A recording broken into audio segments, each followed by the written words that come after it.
the main event of this weekend. We got double deep dives to do this weekend. We're going to start with the third go around of Eagles and Commanders, an NFC East battle.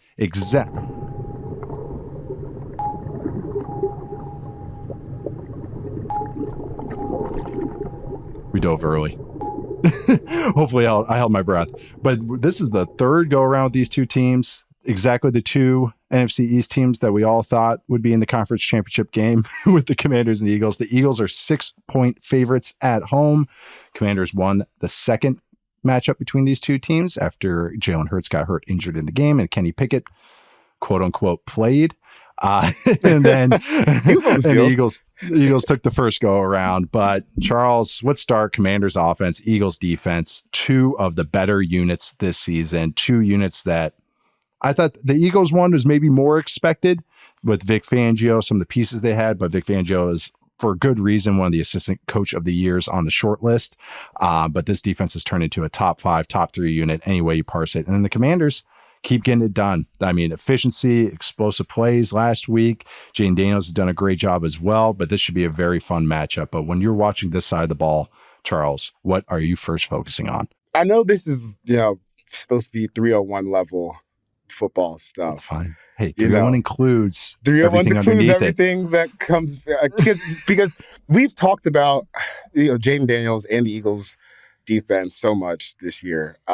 This third matchup. These teams, man, we've got a lot of words. I know. Dude, I opened up the True Media page and I was like, oh my God, I can't even look at this. Like, not again. I knew stuff from the back of my hand. Yeah. I was like, I didn't even have to look that up.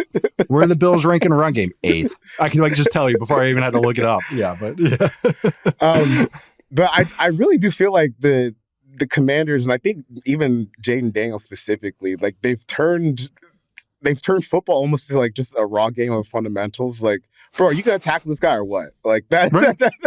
That's what it comes down to. Especially like on so many of these third downs, fourth downs they've converted. They weren't as reliant on it last week against Detroit as they were against Tampa Bay the week before, where they ran 20 plays on third and fourth down. But so many of the Commanders' drives, like normally they kind of come down to like big third downs and big fourth downs, and they're just able to kind of wiggle their way out of it and get down to the next set of downs just about every time. I do think that in this matchup, like having Jalen Carter and how he's been playing recently, and really how the whole Eagles front has been playing, like Nolan Smith is kind of settling nicely as like a nice like secondary piece for that front seven. To me, Nolan Smith is like the perfect guy to have when you already have someone like Jalen Carter. Maybe it's not the ace number one pass rusher you're looking for, but when you have a big guy in the middle that's dominant, it can change some things. So if they have struggled blocking, those guys up front as far as the Commanders, that's not always something new that Jayden Daniels has been dealing with this year. I know they're about middle of the pack pressure rate, the Commanders' offense is, but he's just so good at just finding ways to stay on his feet. Even for a little string being guy, good little stiff arm here and there. Olive oil. Yeah, and sometimes like I'm surprised when the guys are bringing him down, how there's times where he's able to like get a couple of yards like while he's in the grass. So, man, if he could just eat a little bit more, just figure out a way to put some more pounds on, because like it's right there. It's right there from as far as him being like more of a physically imposing runner. But even as he is now, it's just so hard to get on the ground. And just like from a defensive standpoint, when those key conversions add up over the game, it just kind of takes you out of it a little bit. But still, the Eagles, as probably the best defense in football this year, they should still be respected and be given, the benefit of the doubt, at least in terms of being able to make some of these plays that maybe other units can't. Yeah, it's remarkable. Just like, some people have weighed heavily the fourth quarter performance and the last drive performances, but I think the lack of mistakes Daniels is making, and this is why the Commanders are able to put on these long drives. It's like, is it always pretty? No. Is it always like the most like, does it feel lucky at times? Yeah, but the thing is they keep doing it. And so that's where I'm like, all right, this is their method, and Daniels can keep performing like this. He has no turnovers this playoffs. He's only taken 1 sack, and that sack went for 0 yards. So sacks are drive enders. And this is a player that had concerns about how many sacks he took, and it cropped up in the second half of the year. But in the playoffs against two defenses that can be wonky and make it tough on quarterbacks, especially young quarterbacks.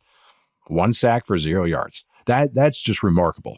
And that means that they're able to stay ahead of the chains. And even when they're behind the chains, he can scramble, or Austin Eckler is breaking the tackle.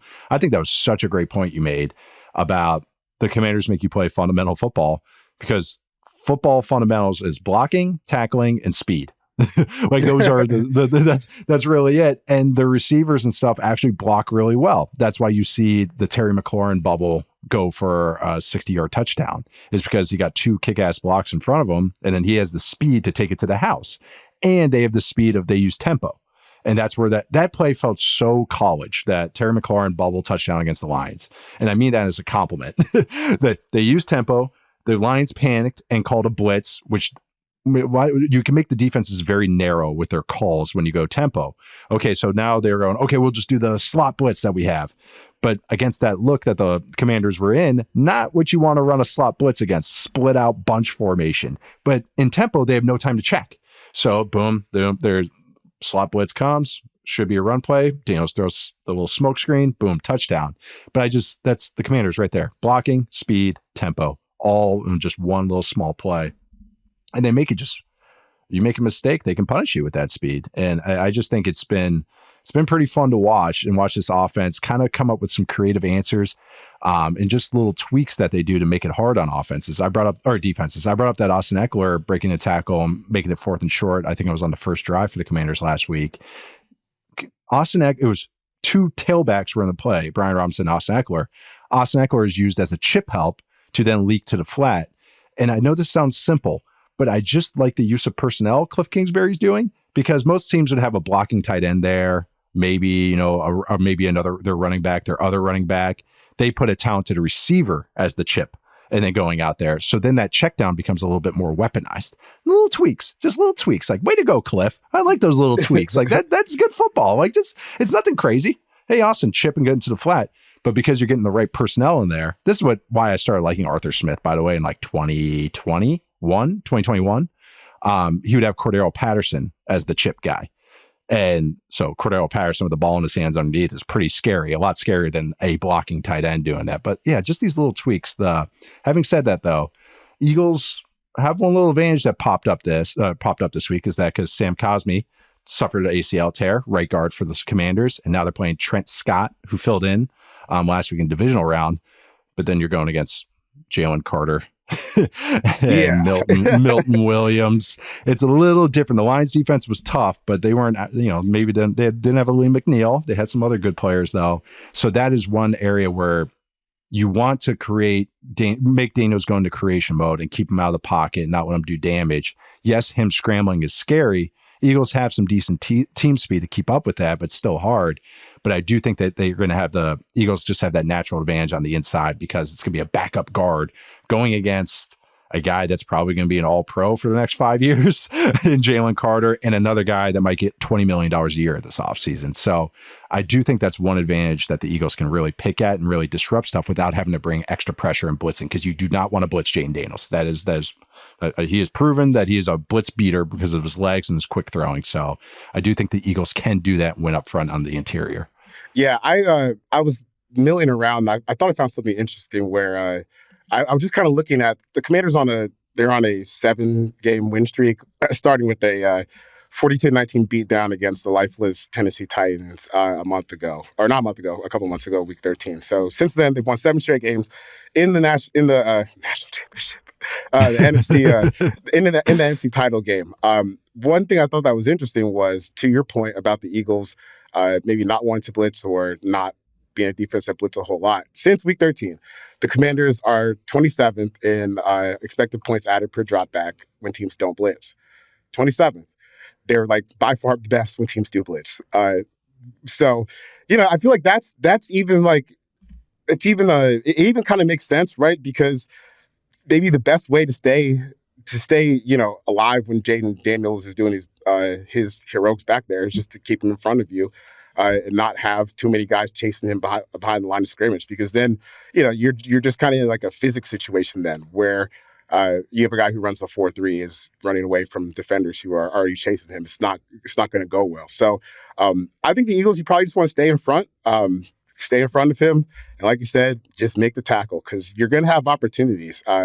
He's going to try and make plays with the ball in his hand. He's going to try to extend stuff.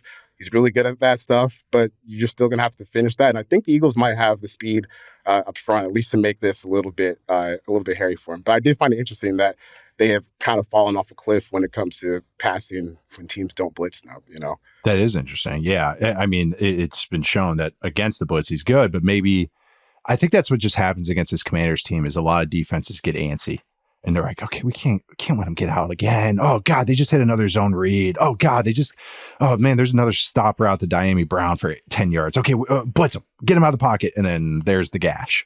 And I just felt like it's happened in so many games this year where teams get antsy. And then Daniels isn't always going to push the ball. He's very selective when he does it. But it's kind of like when he is selective, it's for a good reason because it's going for headshots. They are a jab-oriented team. It's a lot of punches to the jaw over and over. And if you can shield them, take them, bob and weave, you'll be okay. But what happens is a lot of team defenses go, all right, I'm tired of getting punched in the nose. I'm going to rear back and knock him. Oh, he just knocked me out. And that's kind of what it just keeps happening against this team. So it's hard to be like preaching to Vic Fangio to be chill and not blitz because he doesn't really do it anyways. But that is a good point about just kind of playing quarters, take it in, make him beat you over and over again, make him patient. I will say Nakobe Dean not being on injured reserve again really was felt last week against the Rams. I thought Oren Burks is fine. He should be Oren Burks is a perfect number 3 linebacker, but you don't want him starting as a true off-ball guy. And I thought the Rams really picked at him in the run game, got him going every which way because he'd be off-ball. And Zach Bond would be back on the line of scrimmage. Kind of funky looks. Vic Fangio. It's not funky. It's the most basic defensive front, but it was just a nice little hybrid look they do. But Burks really got exposed, I thought, in the run game. So I'm curious if some of the tempo, some of the eye candy the Commanders like to do, maybe put him in hell as well. But I do think the Commanders, like you said, they have team speed. They have Quinion Mitchell. On the outside, he was banged up. It seems like he's practicing and playing. They made it tough on Terry McLaurin the first time they played. McLaurin was held to 1 catch on 2 targets and 10 total yards. But then the second time, he burned Quinion Mitchell, and Mitchell kind of got his eyes inside, kind of an inside release go with another great ball from Daniels. And Daniels loves to throw it to the outside. He has the second most yards per attempt on throws outside the numbers. So Quinion Mitchell, Darius Slay, keeping stuff in front. They're going to have a fun battle going against Terry McLaurin, Diami Brown. So yeah, I think this is fun. It's kind of a who blinks first kind of matchup between two kind of good units that have now played each other twice. So we don't really get that all the time that we get the third matchup going in the same season. Going on to the other side of the ball.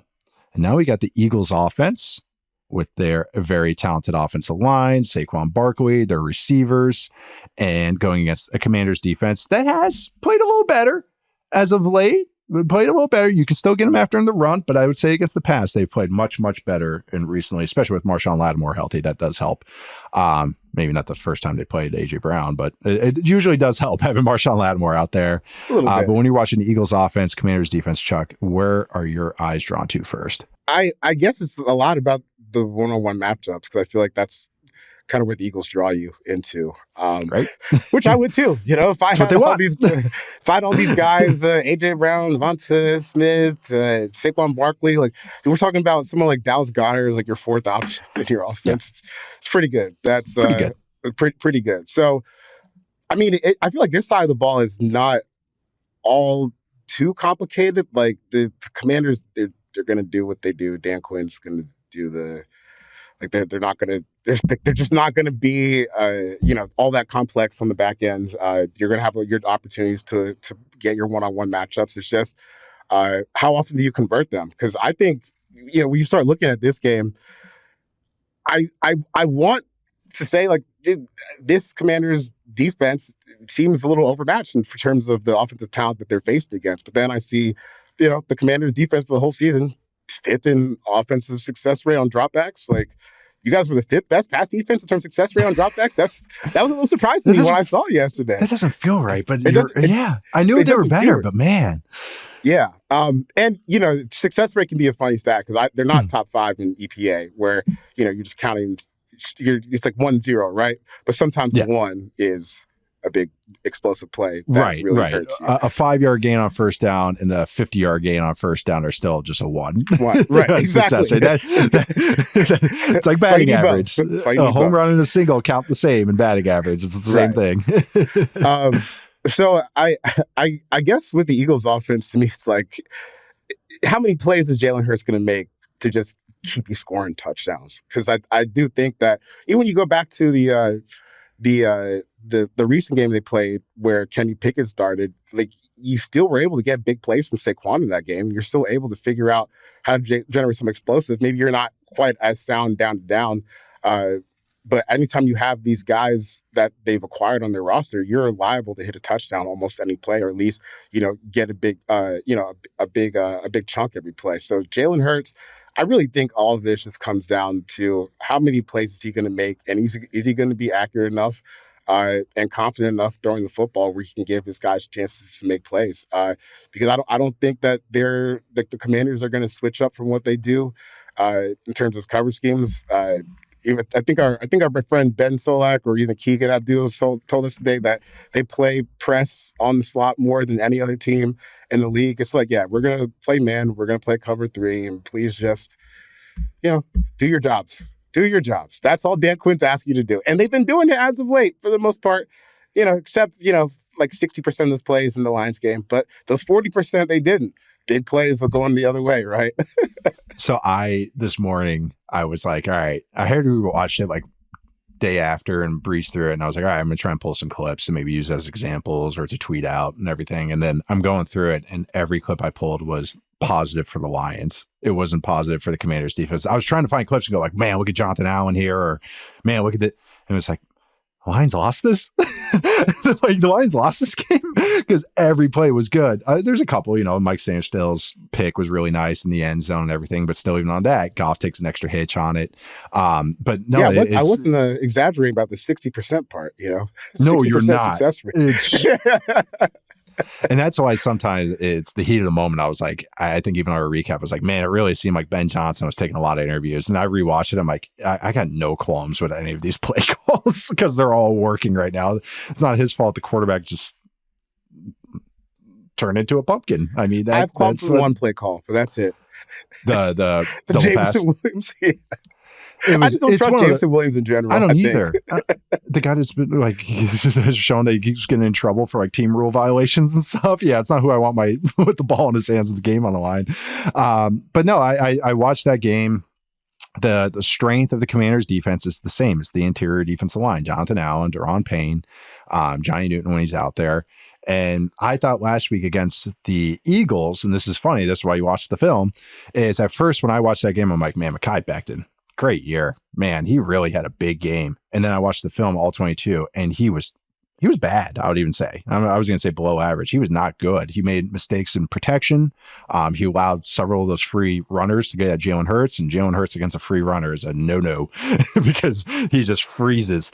So I thought he got caught a couple times. I thought Cam Jurgens, who, again, another player who's had a really good year, he got caught a couple times against the Rams. They do a lot of slanting defensive linemen, and he just got edgy, the term that from my dad.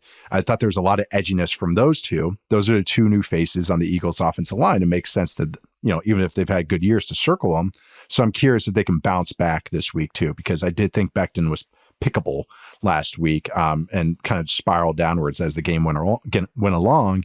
And when you got the Commanders who have a strength there, maybe they're able to kind of create some internal pressure, which again is not where you want Jalen Hurts to be battling against, because that's where he freezes. And I'm with you. I feel like just Hurts has got to just play.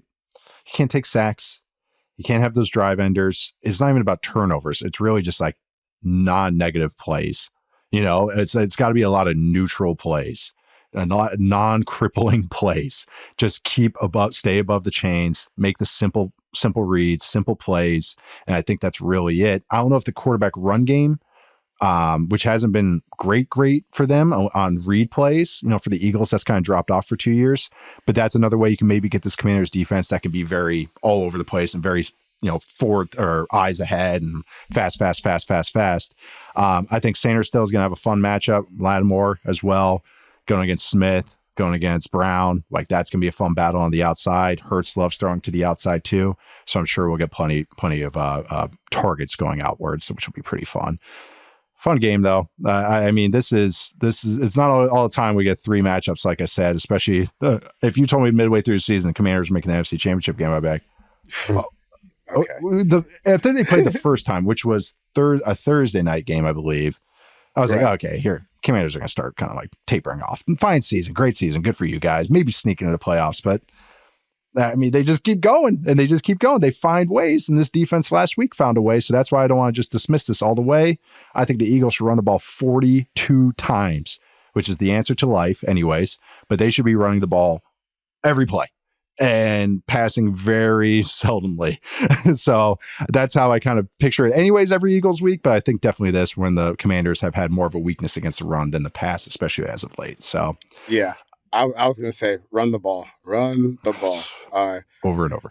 Because, I mean, I would say that the Eagles' offensive line, this is for most teams they play against, they have an advantage over the Commanders' front in terms of talent. But, you know, Jalen's going to hold onto the ball, man. Like, that's why their pressure rates are always high. That's why their sack rates are always high, even though we all know that they have a really good offensive line. So there's always...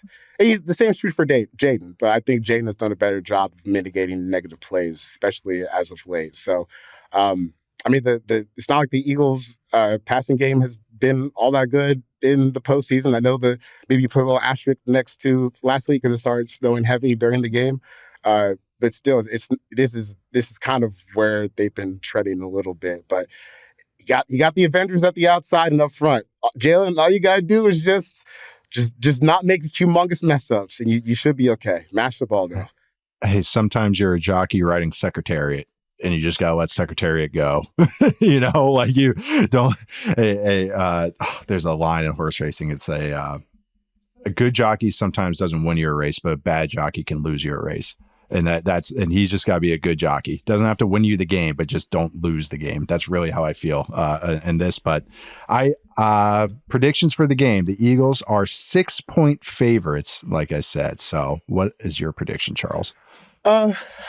Eagles win. Commanders cover. Eagles back to the Super Bowl for the second time in 3 years, 4 years? For three. Second time in 3 years. Get a rematch potentially with the Chiefs, but we'll get that in a sec.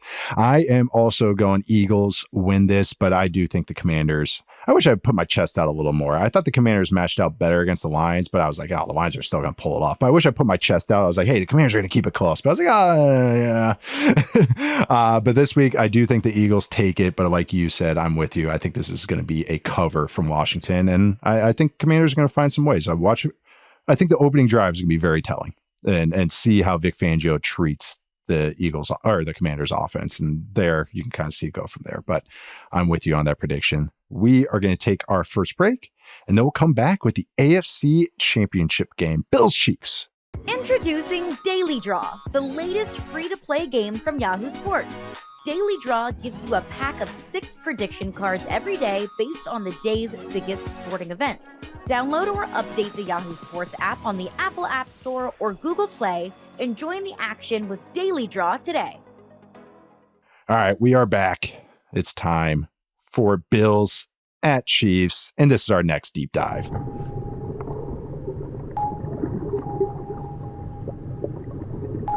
I mean, I feel like these two teams play every month. To my brain, they do. I couldn't, I had to I found a clip, or I remembered a clip from a few years ago, and I thought it was last year, and it was 2 years ago. And I was like, you guys played that year too? It was just, but for good reason. These have been two teams that are the class of the NFL with two of the best quarterbacks in the NFL, maybe the top two, along with Lamar Jackson, I would say, after this year. This is a very, very fun one. We will not be talking about the refs. We'll be focusing on the two teams playing because that's all that actually matters. Bills offense, Chiefs defense. Charles, what are you focusing on as Josh Allen and the Bills offensive line takes on Steve Spagnuolo and Chris Jones? Ooh, yeah, ooh, that's right. I wrote about this game this week, and it's just it's just a little fun preview. I didn't get too deep into it, but it's just I feel like this game, and really almost every Chiefs game, I feel like this season has been the classic tale of head versus heart, because my head is saying, I mean, dude, look at the Bills. They're a machine on offense right now. Last week, they honestly didn't even need Josh Allen to have a great game throwing the ball to score almost 30 points on a Ravens defense that has been really, really good this year. So I know I don't think the Chiefs defense is quite where Baltimore's is. I know we were talking about earlier today. I'm tired of watching the Chiefs offense, but they're still the Chiefs. They're still the Chiefs. And as still much number 15. Right. As much as we want to sit here and say, like, because I personally, I think that this team is the team that people thought they were watching last year, where people are like, oh my God, it's so horrible, it's a slog. Like, no, I mean, that Chiefs team last year, they could still, they had some games where they scored 40, like it was, it was not incredible. Right, it was not as congested as this. And we even talked about it earlier this year, I think maybe around mid-season or early in this back half of the season. Just, hey, it's kind of tough for a whole season to do 5 yards at a time, I think.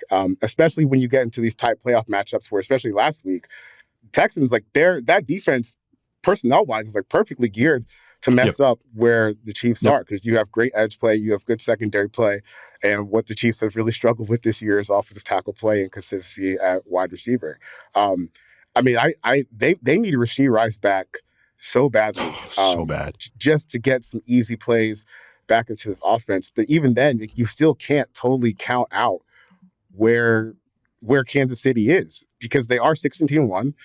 They have the number one seed in the AFC. They're hosting another AFC title game for this is the 7th year in a row they've been in the AFC title game. So I hate to go into narrative land on this, but when I look at the numbers, it's not all that compelling to draw a case for why the Buffalo Bills wouldn't be able to punch a ticket to the Super Bowl.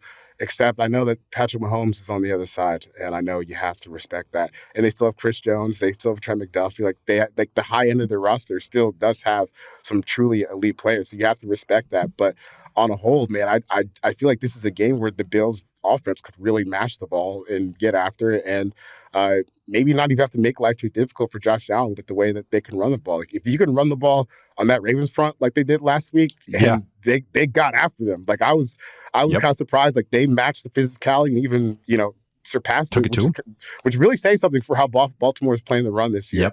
You can do that to Kansas City. So I think this is probably going to have to be a shootout for Kansas City to win. But man, I really can't figure out how this wouldn't be a huge day for Buffalo's defense or offense. Excuse me. I would start with how the Bills ran on that Ravens defense, because, well, first off too, is that I got to give a shout out to some of those Ravens defenders. Travis Jones had a really good year this year, in his 3rd year coming out of UConn, Justin Madubuike, of course, but I want to give a shout out to Tavius Robinson. They started playing him when they shifted to DBs as well after that kind of Thursday night game I think they had, and he actually stood out to me. But I just want to give him a little shout out, maybe playing a little small flag right there on Tavius Robinson. But I'm with you where this Chiefs team is just so hard. Like, last year was so easy because it was like, look at this defense, man. They have this defense, they have Patrick Mahomes, and they have Andy Reid and Spags. It's like, of course they're going to make a run, like in this one, it's more like, I still feel good, but it's not overwhelming. And I'm looking at what's really cool about this Bills team. You just mentioned, they have Josh Allen, but then you don't even quote unquote need him last week. You just can pound the run. That's what's cool about the Bills team, is they can pivot how they want to. They use a bunch of personnel groupings. They'll go jumbo. They'll use tight ends. They'll go 3 wide. They'll go 21 personnel with Reggie Gilliam, which I think is interesting. But you said the Bills ran the ball no problem against the Ravens' really good defense. Last week, the Texans run offense, which is the worst in the league by success rate in the NFL this year. We've made 100 jokes about it. I've had 5 deep dives on their offensive line coach. They were able to rip off runs against the Chiefs defense, run defense. This is above average. It was great at the beginning of the year, kind of tapered off a little bit more above average. But I mean, they were getting into 2 back looks with 2 running backs back there and just having their way. And it wasn't lucky. I watched it on all 22. I was like, no, this was a good game plan, I actually thought, from the Texans. And so that's where I wrote about this is, do we see more Reggie Gilliam and see 2 back looks? The Bills kind of prefer to run 1 back looks, single back looks, but they have done 2 back looks. And then pulled at this thread. Chiefs defense, 22nd rushing success rate allowed against 21 personnel, 25th in EPA per rush. Okay, that's a thread you can pull at. Jumbo. Bills love their jumbo. And Chiefs, actually do okay against it. And then I started pulling a little bit. What about against the pass? And sure enough, they've only seen 10 pass attempps out of jumbo this year. This has to be a tiny sample Only size. 10. 5 explosive plays, though. So it's, I did 50. Trust me, I did the filters, and then I see explosive pass rate 50%. And I was like, excuse me? So, and then I saw how many, the sample size, 10 pass attempts, 16 dropbacks. But still, you can gash them. Like there's another natural thing that the Bills can do that can maybe get after them. And then the other thing too was Jalen Watson being back is huge for the Chiefs. He kind of split time with Nazee Johnson last week. That's the first time I've said Nazee Johnson's name, I think, out loud. Nazeeh. I think that's right, Nazee. Nazia. But that I think that's huge. We're in dangerous territory there, Oh. Hey, I'm looking at you. Help me out here. But Johnson, as the nearest defender in Week 11 when these two teams played, Josh Allen targeted him 5 times, and he gave up a perfect passer rating. 4 catches, 5 targets, 74 yards, and a touchdown. Jalen Watson coming in is huge. I'm not saying he's an all-pro, not saying he's the best player ever, but he's better than Johnson. He allowed a EPA per target, 0.28 for Johnson, which is basically MVP level every time he gets targeted, negative 0.29 for Watson this season. Yards per target, 8.9 for Johnson, 6.1 for Watson. Hawk rate, which is what the stat Next Gen Stats has, which is PBUs and interceptions over targets, 7% for Johnson, 24% for Watson. So him being back, and he's going to be outside. I was curious. Because he's back, did they put McDuffie back in the slot? Ooh, maybe. No, they don't. They're going to keep him on the outside. McDuffie's going to stay on the outside. He's very good there. Saying all of this, all that preface to say the Chiefs have a weakness in the slot. And it's because some of the blitzing they do. They have allowed the highest success rate to the slot this year. They're middle of the pack explosives, but they have forced 7 interceptions on targets to the slot because of the blitz looks and tricking quarterbacks into throwing them. But Khalil Shakir does a lot of damage from the slot. Dalton Schultz. Oh my God.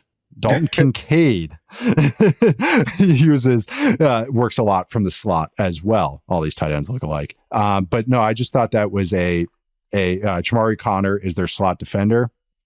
He has allowed the second highest success rate when targeted in the slot, 9 yards per target. He has yet to make a play on the ball. He has a 0% hawk rate when he's been targeted in the slot. So again, this is a natural answer for the Bills and something they want to do anyways. This is how they've been attacking anyways. And so it's one of those where the Chiefs have gotten some good news with Watson back, but they still have Connor in the slot. And I still think the Bills are going to attack that way too.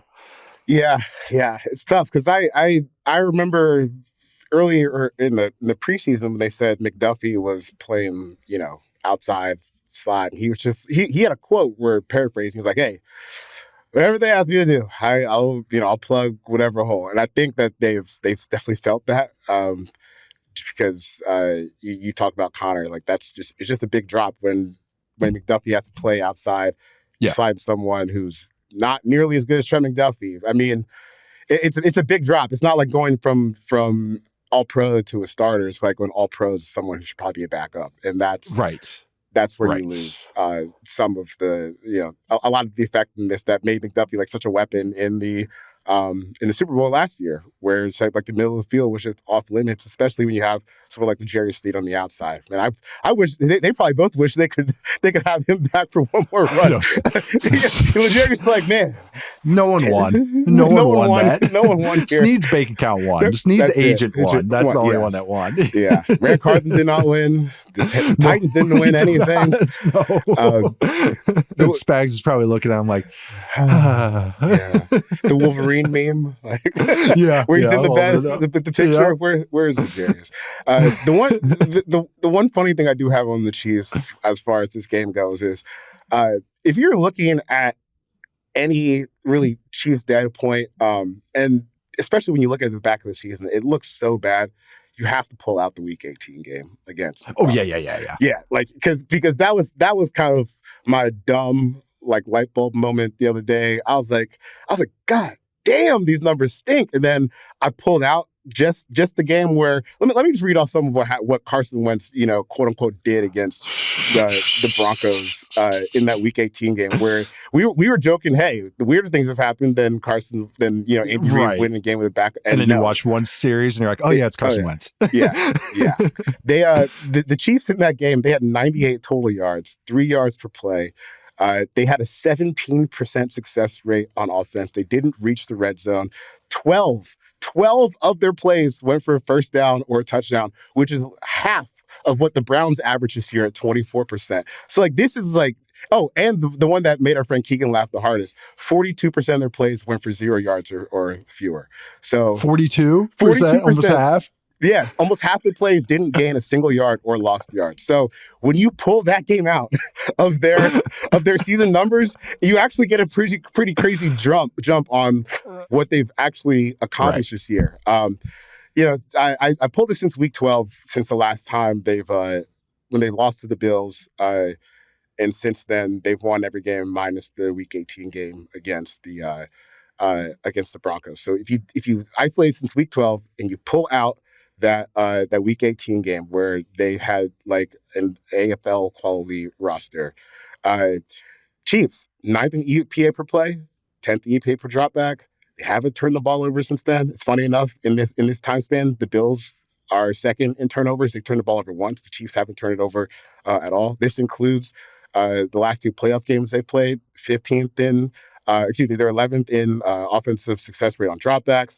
It's not quite the end of the world. It's just, to me, it's can you do enough to keep up with Buffalo? Because Buffalo's defense will give you some chances. It's just, do the Chiefs have enough to actually take advantage of what they give them and then slow them down enough on the other hand? And even if you look at the Kansas City defense in a time frame and you pull out Week 18, they're 11th in EPA per play. So it's not like this is the worst defense in the world. I think it's just not what we got used to watching last year, but still, I think there are just some critical advantages, like you said, that the Bills have that they can exploit. If I'm Joe Brady game playing for this game, where is Jamar Connor? Because that's where we're going. We're hunting him. We're going to just annihilate you, bro, and I'm sorry. Right. And then you might get baited on some stuff, but it's kind of, and I even looked Josh Allen versus Spags stats, and it's he's still good. They run him a little bit more. That would be the biggest difference. But all the other stuff is kind of the same. Targets a slot a little bit more, breaks out a contain a little bit more. He actually gets sacked less against the Chiefs than he usually does, which I think is interesting. But he against every other defensive play caller, Josh Allen runs the ball 3.3 design runs a game, 5% sack rate. Against Spags, it's 5 design runs a game and a 3% sack rate. So, and a 10% scramble rate compared to a 7% scramble rate. So he runs a little bit more, which makes sense. So if you're going to blitz him, be aggressive against him, he might break a tape. There's that whole element too. You got Josh Allen's legs that you got to throw in there too, which is always the wild card as well. But I do think it's interesting that he becomes more of a runner, which actually does make sense. The other side of the ball, the death of 4-yard gains, that is the Chiefs offense, going against the Bills defense. What I think is interesting with this Bills defense, before I let you get started, is Taylor Rapp is likely going to be out. He hasn't practiced so far this week, which means Cole Bishop, a rookie from Utah, I believe, is playing. I didn't really like that fit with Cole Bishop here because they're a quarters-based defense and he was a single high safety, but that's a whole different discussion. But I did a little on-off splits. I know these are noisy, but I did think this was relevant because it kind of sort of matches the eye test. Rapp has missed 3 games this season, and he's been hurt in a couple others. There's 350 plays this year where Rapp was not on the field. The Bills are 30th in dropback success rate allowed, 48% success rate allowed dropbacks, 32nd in EPA per dropback, 26th in explosive pass rate, 32nd in yards per play, 32nd, or basically allowing the highest explosive run rate in the NFL when Rapp is not on the field. Now, again, some noise there. Some other things were happening in those games. Are they the worst defense in the NFL without Rapp? I don't think so. But what I'm trying to show here, there is a drop off when Rapp is not on the field because they don't have a vet safety back there, kind of be a safety, shore things up. That's why they allowed the most explosive runs, because that's what a safety does. So I do think that is interesting. The problem is it's not exactly like the Chiefs live and die by deep balls and have been a very explosive run game this year. Last week they had 3 explosive runs or 3 runs of 10 yards or more, and that was their season high which is just an incredible stat that they can barely even break double digits. They're efficient, not explosive. But this side of the ball, Mahomes, this offensive line wonkiness or reconfigured offensive line, I should say. Where are you focusing on, Chuck, going against this Bills defense? I watched the Chiefs game against the Texans again. The one thing you can at least say if you're Kansas City is we don't have to deal with Will Anderson and right. Daniel Hunter and Daniel Hunter. Yeah. Right. Because especially Will Hunter, like he had some moments where he just absolutely took over in that game. And Anderson, he was insane. Yeah. Just looked like a man possessed. Yeah, they did. They actually did do it. I thought they did a decent job on Daniel Hunter for the most part, but Anderson, he wanted that one bad, man. And that's always cool to see when someone just kind of goes into overdrive like that. But you don't have to deal with that this week. I don't think there's one singular force on the Bills defense that, especially in the front seven, maybe that can kill you. It's like that. Above average to good, as opposed to like elite. Yeah, right. I guess with the Chiefs, I just feel like this is more about them and what they have to offer as far as like their own palette in terms of moving the ball, calling plays, getting the ball into the end zone, because they just don't have all that much. Like you're still and I know part of this is due to the injury to Rashee Rice and Xavier Worthy being a rookie, but you still have found yourself in January needing Travis Kelce to Travis Kelce Mahomes to kind of go psychedelic mode where they're in each other's brains and making something happen. But Travis is not quite the athlete that he used to be. Like, I think even the difference that you see with Travis this year is in that Super Bowl when the one play, you got to have it, right? And he turns back in the fourth quarter and like one of their last drives, and he turns back the clock to like 2016, and he's cranking it. Remember 2 years ago against the Chargers, like a Sunday night game where he caught it and ran it, and it was like, oh, you still got that in the tank. Yeah. Just, he can crank it back up when he needs to. I thought this week looked a little different because there were times when you caught it and then you stay the same speed. Our foot's not actually, falling on the gas pedal.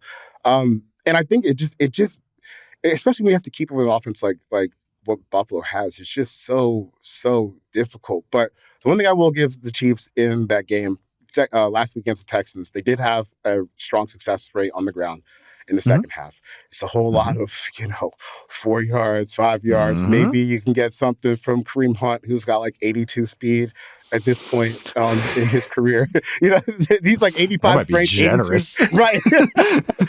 I was like, dude, you look heavy, man. Like, I don't know. It's just the wear and tear or just natural running back life. Falling forward at least.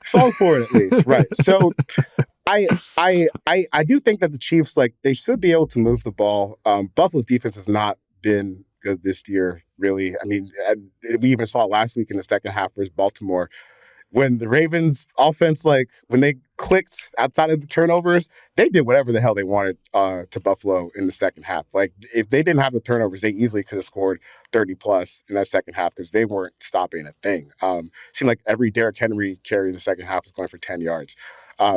That's like, it's probably going to be hard to generate that level of just, natural explosion in any facet of their offense. But this offense, I still believe in their chances to get, 4 or 5 yards at a time. When you look at their stats, like 6 weeks since week 9, they're about middle of the pack in terms of EPA per play and success rate.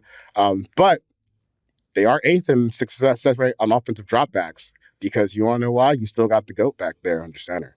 And that's the equalizer. Even when things look like it's just constipated and there's not many options, you've got a left guard at left tackle, you still have a chance because you have Mahomes back there. And I actually think that I've been impressed with Mahomes this season because you're still keeping this afloat to where it's a fringe top 10 offense, and it really has no business being that in any way. And I know that I think maybe at times this year, maybe his accuracy has been like a little sporadic, but it's not enough where you would actually feel like concerned about what's going on here as far as a quarterback. We all know what the deal is.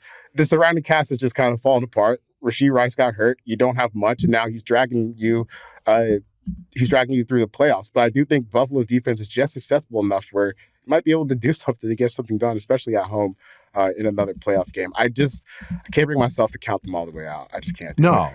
absolutely not. And it's Andy Reid in a playoff game. That's the whole thing too. It's like they game plan stuff so well.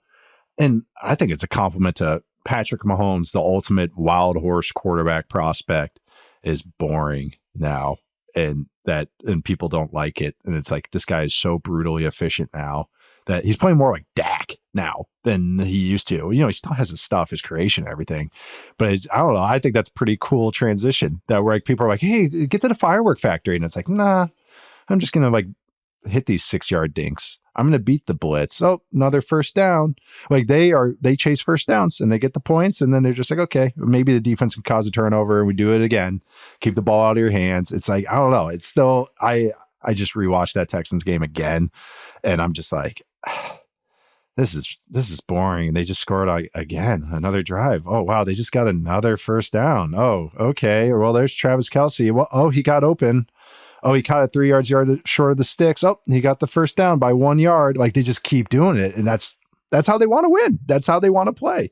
I think going against this Bills defense, like you said, the Bills defense has not been overwhelming this year. They're well coached and they got a lot of good, solid players. It's just, again, once you get the playoff time, this is why they signed Von Miller back in the day, a couple of years ago, is they wanted a ace pass rusher to take over in playoff games. They want that guy, the closer, as Tony Romo calls him. And I really like that term. They don't really have that, but they have a lot of solid and good. AJ Espinoza, Ed Oliver. I think Ed Oliver going against Mike Caliendo at left guard could be a big mismatch, or Daquan Jones. Caliendo, turned a little bit into a pumpkin last week he gave up 7 pressures last week. By the way, we were talking about that week 18 game against the Broncos.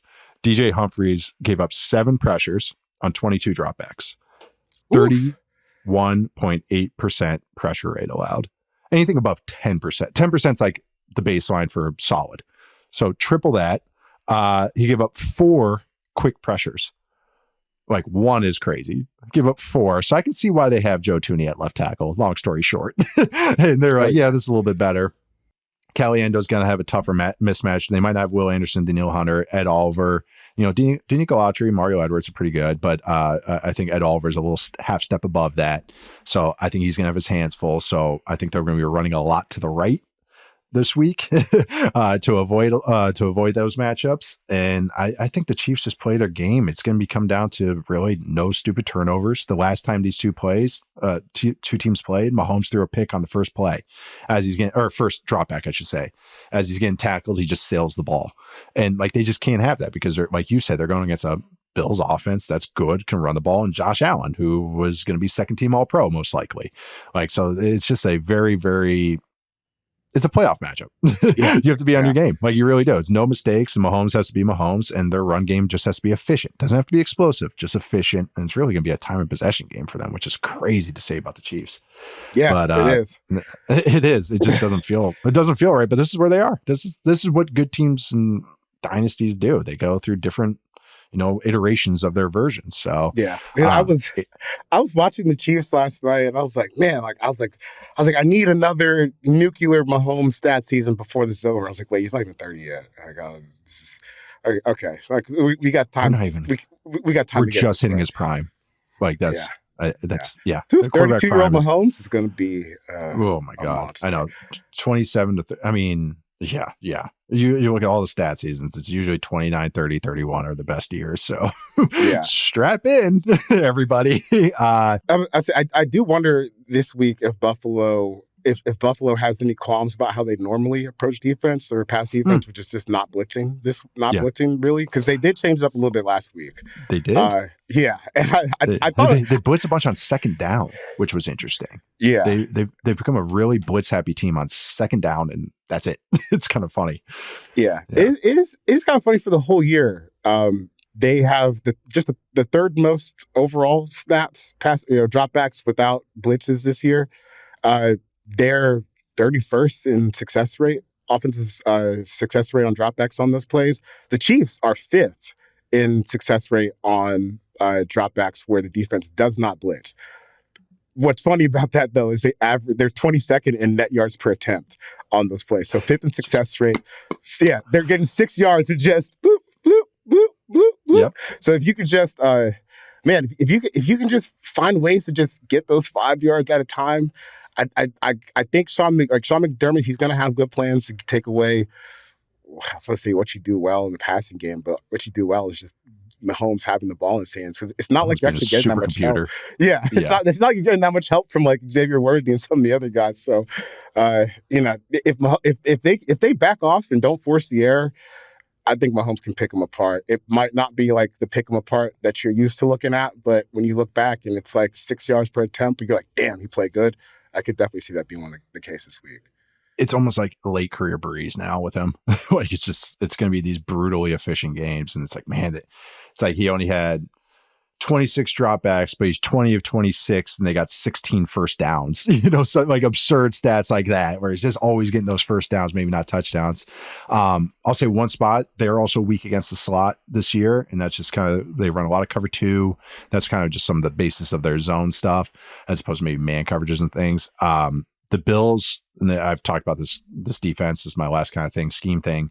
Look for the little odd mirror fronts that they love, which is where Matt Milano is essentially a de facto QB spy. They used it on Lamar a couple times last week. They used it on Bo Nix the week before that. I watched the last Chiefs game. They used it a couple times successfully too. They got 2 sacks off of it. And had a third one. They spilled Mahomes out of the pocket. Mahomes made a nice throw. Of course he did. But that is another thing too. So if you see these kind of, it will be on third down, 3, it'll look like 4-man rush, but only 3 will come.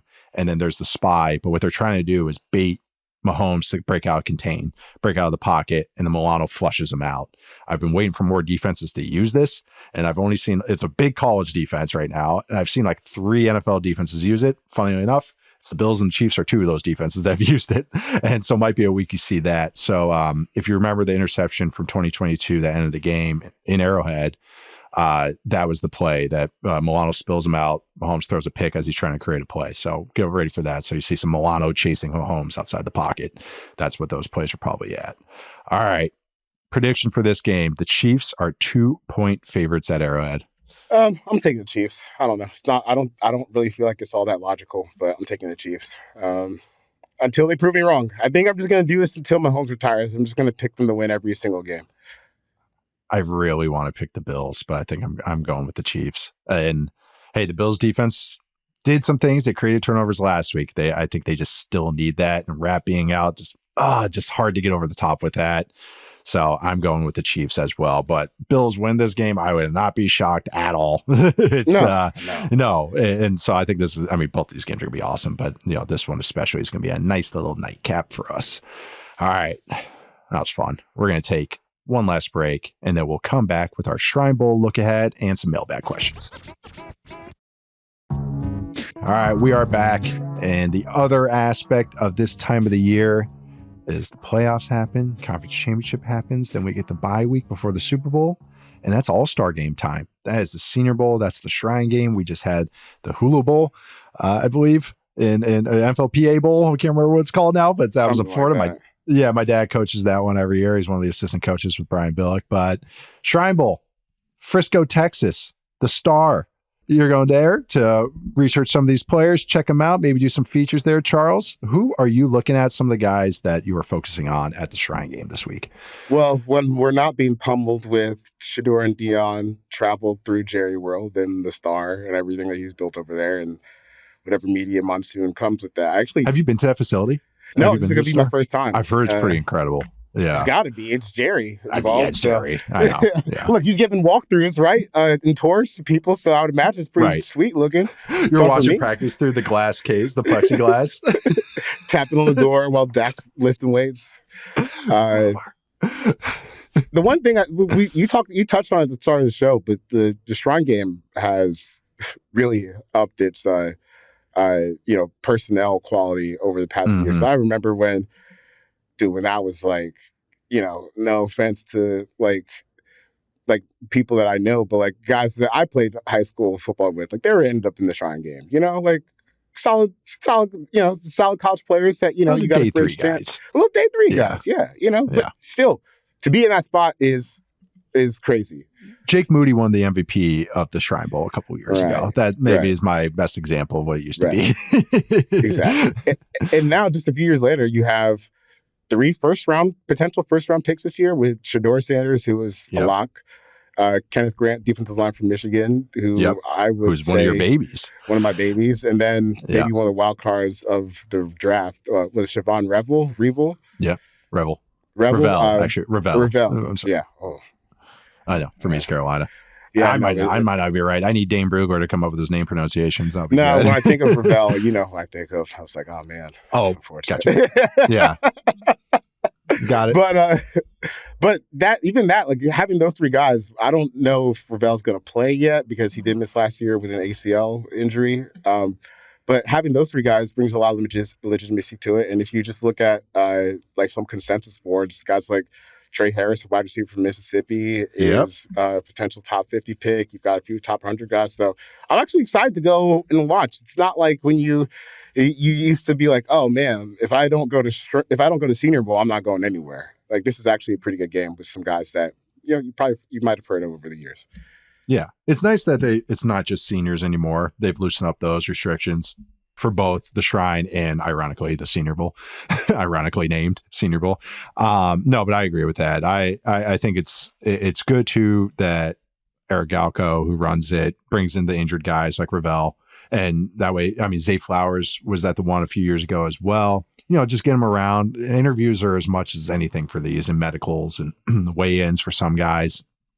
Now so many guys opt out, so it's changed the math on everything. But that is just as big for these players as their on-field performance. And as much as you're going to see plenty of clips of one-on-ones, those big, not even just a grain of salt, big kilogram of salt when you would check out those one-on-ones and everything, especially one-on-one receivers and DBs. Oh my God, when you get the 14-step routes. But it's still a good thing you see these guys. It's good for small school guys like Revel. If he were healthy, it would be a great week for him coming from East Carolina. Last year at the Senior Bowl, that's when Quinion Mitchell really was like, no, I'm not only just good and talented, I'm like a beast. And it was just, and he was taking it to all these guys playing in different, you might be in a defense or an offense that only does certain things. So it's good to get under NFL coaches. Hey, we're going to be more pro style. We're going to be doing this way. We want you to do this technique. We want you to press. We want you to be under center if you're a quarterback. Like, we want you in a 3-point stance if you're an offensive lineman. We want you guys to huddle. Some of you guys have never huddled in your life, so it's huddle. Like, just things like that are really cool to see too. But Revel, Nazir Stackhouse from Georgia, defensive lineman, who I feel like I've talked about for 10 years now. Kenneth Grant, Mitchell Evans is a guy I'd want to check out. It's a tight end from Notre Dame. Got hurt last year, kind of worked his way back this year, but I'm really interested in him as a round 3, round 4 guy. Ricky White, receiver from UNLV, maybe one of the best special teamers in this entire draft. Also, UNLV was a lot of fun to watch this year. My local team now, but he's another one I'd be checking out there too. So, no, I think it's a fun Shrine Week, even outside the Shedeur, Sanders, and the Sanders family hoopla, which will get a lot of hype. There's just a lot of cool players to watch out too. So make sure to check those things out. I think we still got a long way to go for draft season. We'll definitely spend a lot of time digging into it. Yes, we got some plans coming. But I think Revel, it triggered like my mid 2000s NFL brain when I watched some of his cut ups. The first name that came to my mind was Dominique Rodgers-Cromartie. Because his limbs are everywhere. 6'2", limbs everywhere, fast as hell from a small school. I was like, that's a good one. Kind of giving me those vibes. And then when I look back at Dominique's career, it was better than I had remembered it. Like, he made a couple Pro Bowls and All-Pro teams. So that's interesting. Like, even have a guy with that level of ceiling here is cool. There are some under the radar guys. Like, we'll talk about guys like Kenneth Grant moving forward. We'll hear a lot about Shedeur Sanders, obviously. But one guy that I've loved watching over the years that I might end up too high on is Clemson running back Phil Maffa. He kind of reminds me of a really watered down version of what Leonard Fournette was at LSU, where it's that's a funny cop. There's not much side to side, But if you give him a runway, he's big, he's fast in a straight line. Hey, it plays. He's an I formation running back. Yes. Yeah. Yes. Leonard was born 20 years too late. He really Leonard was. in 1994. Oh my God. That's an I formation running back. That's a great little comparison there. I haven't watched this guy play.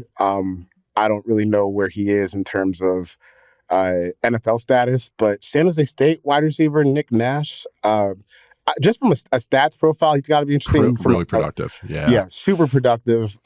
He's older. I think he played 6 years at San Jose State, but he's a guy who's a former quarterback. I think they had him as like a wildcat guy kind of earlier in his career. But he came out as 6-year senior this year. He's going to be in the strong game. 104 catches, almost 1,400 yards, 16 touchdowns. And he's one of those guys where that was maybe not expected when you look at the rest of his career in terms of basically like lapped his whole career stats, right? Yes. He had more. He had, I would say, like maybe 40% of his 40% more of his career totals in this 1 year. He had 700 yards last year and not more than 100 yards in any year. Actually, not even more than 70 yards in any year before that. So I don't know what the prognostication is for his career or what people are saying, but that's a guy, obviously, who has a big week, and just getting the production at least gets you a chance to perform. So we'll see what happens. Yeah, he had 830 career yards going into this year and then had 1,382. But hey, so that's the thing, though. If you can change positions, the timeline is different. Like, it's almost like it resets. It's like, he just changed to that. So that changes the math. No, that's a great shout out because he was so productive this year. All-American by some publications and everything. So, no, good shout out there. I need to watch him.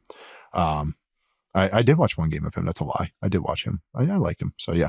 No, fun. All-Star games, Senior Bowl, Shrine Game. Check out Chuck's stuff coming up. I think it's going to be very, very fun. We're going to get right now to a mailbag question or two. If you want to get your mailbags on the show, either send an email to football301mailbag@yahoosports.com or submit a review on Apple Podcasts. Jump to the front of the line if you give us 5 stars. I'm going to start with an easy one. This is Henry Bohr, who said, I have a question. Hopefully you do for a mailbag. What do NFL players do when they go to dinner? Do they get guards? And I think this question was about maybe when they travel as a team. But maybe if they do just go to dinner, they do not get guards. If they're just out to their own individual dinner, they just go as a person and hope that they don't get bothered. It can lead to some dicey situations. Actually, when you get some people interrupting dinners, when a player just wants to go out. If you're talking about when they travel, like as a whole team, it's usually at a hotel. You're not going to bounce out. But at the hotel, you'll have security personnel, hotel personnel, so that's never an issue. And you can always usually scope out who's not supposed to be there. They're usually the little twitchy guys with 7 jerseys, and you're like, yeah, autograph seeker, go away. So you can kind of know there. Yeah. I was going to say, I remember when I was in high school outside Baltimore, was like late 2010s. Early 2010s, not late 2010s, early 2010s. I'm 30. 20 years apart. Oh, God. That was, our high school was maybe a 5 to 10 minute drive from the Ravens practice facility. And those boys were outside, I'll tell you what. And not with no security, not with nothing. Man, I remember seeing Terrence Cody at 7-Eleven getting the big smoke order from Grand Theft Auto San Andreas. We see Joe Flacco all the time, like eating subs. Such a good reference. I will never forget this. I'll never forget this my whole life. I don't think I've ever told this story on air, but there was a 7-Eleven like right on the corner of our school that I think that was the closest 7-Eleven to the Ravens practice facility. So we would go there before practice every once in a while, and that sometimes is when they would be leaving the facility. So we would see guys at 7-Eleven or at the grocery store. Really, it was kind of cool, like to see them. They're just guys in the community after a while. But Terrence Cody, for people who don't remember, his nickname was Mount Cody at Alabama, and he was like the classic 2000s Nick Saban defensive lineman, where you're just big as hell, bad body, slow as hell, but you're strong as a mother. And all you got to do, eat blocks for Dante Hightower and CJ Mosley, and we can win some damn football games. But he walked into 7-Eleven and he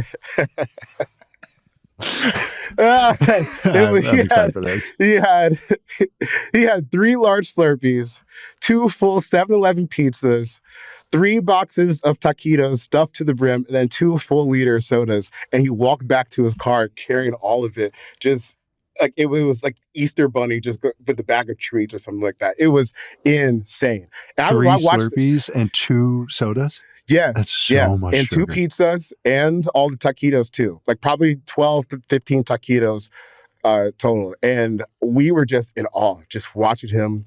And I remember my buddy, he looked over me, he's like, that guy's not going to last very long. And And he he didn't. didn't. He did not. He did not. He did not. I mean, even if you look at God, yeah, I remember because he went JUCO first. And then it was like, why isn't this guy recruited more? I was like, because he weighed 430 pounds at JUCO. Yeah. You know, it was trouble just getting him below 400. And also he wore 62, 62, I think. yeah. Yeah, which is that was 60 numbers at defensive line. Always, I don't like it. And on top of it, they put him at fullback sometimes too, right? That's why I remember him vividly, that he would be full. He would never block anybody, but there he went, you know, just leading the way, the one man barge. God, Terrence Cody. That's it's a great point. I remember my friend that worked at Best Buy when I was growing up, Best Buy being a nice Minneapolis company. He goes, do you like Jermaine Wiggins? I'm like, yeah. Wiggs? Yeah, why? And you go, well, he double parked in the handicap spot, so he picked up his new DVDs. It was like, hey, they're just out in the community. Hey, they're just guys. Yeah. I was like, yeah, sorry, he's a good guy, though. We'll get to another question. This is a fun one. Benjamin Meyerson said, is the 49ers Super Bowl window closed? This version of the team is not better than either Super Bowl team, and the defense just doesn't have it, except for our Defensive Player of the Year candidate, Fred. You also have an actual Defensive Player of the Year, Nick Bosa. Just seems like they may never seal the deal. Charles, do you think the 49ers Super Bowl window is closed? Or the current one, I should say. It's hard for me to say that when Kyle Shanahan's your head coach. You know? Yeah. And I just don't prescribe to, I don't really, I've become less aligned with the idea of like just being someone who loses, like the idea of someone being a loser all the time. Like if you can get to the Super Bowl multiple times, you're doing something incredibly right. Yeah, you're still winning. You're 2 of 30 teams and not accomplished what you have done multiple times now over the course of a season. And even good teams. We just saw with the Lions. Just because you go down 14-3 or whatever doesn't mean you're actually going to make it there. So if you can get there, you have a chance to win. Obviously, if you can get to the NFC title game, you have a chance to win the Super Bowl. So as long as he's there, I think they'll be okay. Now, how long does it take them to get back to like that dominant level? I don't know, but I just don't think I can ever say the window's closed on Kyle Shanahan, even though I really don't know what you do with this Brock Purdy situation. That's it. It's like a question I'd feel better equipped to answer in 4 months. In 6 months, just to see how this offseason goes. I know that's a cop-out, but I'm with you that Shanahan's going to always make you competitive. It just is. He's got a lot of imitators. A lot of people have used or what kind of his philosophy of offense and everything, but he always has the Rosetta Stone. Like they translate off of it. Sean McVay does a really good translation. Others do a really good translation, but he always has that, OG thing. And yeah, this Purdy situation, how they sort out their receiver room, because they have so much invested in that, who they go on defense, what happens if they get Robert Saleh or if they have to go down another path, how they reconfigure the defense. Dre Greenlaw being healthy is going to be huge, but also just defensive line. They need D tackles. I believe they already parted ways with Javon Hargrave. They just have questions that they have to answer. But the thing is, they have a lot of good pieces. They're going to get Ayuk back. They still have Kittle. They still have maybe Debo, but I think Debo might be on the move. But you got Ricky Pearsall, had some nice moments at the end of the year. I mean, that's a lot of fun. Who knows with Juwan Jennings? But I mean, again, that's another good player if they can bring him back. They have nice pieces. They need offensive line. I think they need defensive line, but they still have stars and they still have Kyle Shanahan. And think of what you want with Brock Purdy. I have seen this offense be a top 5, top 10 offense with Brock Purdy. That's why it's like, even if I don't rate him as a high quarterback, I still know that he can manage a top 10 offense. So again, like, I don't think the window is closed. It's just that they have to answer things and being a true contender, which I think they can. I thought the maybe drop off this year was a year earlier than I was expecting it. I thought maybe this next year, 2020, the 2025 season would maybe they drop off, but maybe because they got there early in a bad way that they refreshed themselves earlier than expected. So these are all just theories. We have to see how this offseason goes. It's a very important one, but you have Kyle Shanahan, man, that he might not open the window fully, but he's going to have it cracked just a little bit as long as he's calling plays for you. Closing out today, Charles and I will be back on Sunday to recap these championship games with the 5th quarter of Football 301. I am Nate Tice. You can find me at Nate_Tice or Nate Tice on Blue Sky. Charles, what were you working on? What are you working on, I should say, too? And where can they find you? Find me on Blue Sky at 4Verts. I've been working on a lot of Try Game stuff over the past 24 hours. So it's fun. Got a busy weekend coming up with Try Game and conference championship games. I'll be in Dallas for 4 days, then coming back, and then we're getting ready for a Super Bowl trip. So busy time of year, but blessed and thankful. Yeah, it's going to be a lot of fun. And then I'll see you in New Orleans. We'll be doing some in-person pods. That'll be great. A lot from LA to New Orleans. Say again? A lot of eating, too. I know. I've been on that Peloton, man. I've prepped for this Super Bowl for this one. I'm losing weight to gain it right back. But make sure I actually almost did the Senior Bowl to Super Bowl transition because it's Mobile and I could just drive down to New Orleans. And I was like, I don't know if I can do 12 days in the Gulf, man. I'm going to come back at 300. People are going to start asking if I was a left tackle again. I can't be having that. Yeah, I did a couple of years ago. I did the 13-day trip for Pro Bowl and Super Bowl when it was in Vegas, and I was like, you got to get me out of here. Oh, that's yeah. 13 days. It's a lot in Vegas. Yeah, in Vegas. I was 22. I could do it. No, not anymore. I like my house is too comfy now. But also make sure to subscribe to us. Follow us, rate us 5 stars. If not, just yell at us. We'll maybe say it, maybe not. Also, watch us on YouTube, on the Yahoo Sports YouTube channel. Thanks to Madison and Stone behind the scenes. Thank you all for listening. Enjoy your weekend. Enjoy Championship Sunday. And we'll see you guys next time.